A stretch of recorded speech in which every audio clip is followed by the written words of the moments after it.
सध्या संपूर्ण देशात विविध टप्प्यांत निवडणूक आयोगाच्या निर्देशानुसार विशेष सखोल मतदार यादी पुनरावलोकन सुरू असून पनवेल महानगरपालिका क्षेत्रातील खारघरमध्ये बूथ लेवल अधिकारी एवढ्या पावसात सुद्धा आपले कर्तव्य चोख बजावत असल्याचे आपणास पाहायला मिळते.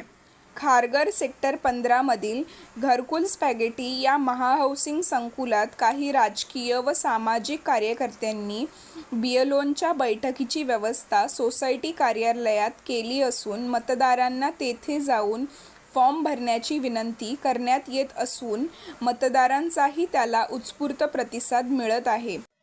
सेक्टर 15 मध्ये यादी क्रमांक 127 कुलदीप पाडवी, 128 अनिकेत तायडे, 132 प्रमोद वाघमोडे, 133 सुजाता कमलाकर हे बीएलओ गेल्या 2 दिवसांपासून मतदारांचे फॉर्म भरून घेत आहेत. तसेच भारतीय जनता पक्षाचे खारघर क्रीडा अध्यक्ष अशोक पाटील आणि भाजपा खारघर उपाध्यक्ष अजित अडसुळे हे मतदार आणि बीएलओंमधील दुवा म्हणून महत्त्वाची भूमिका बजावत आहेत.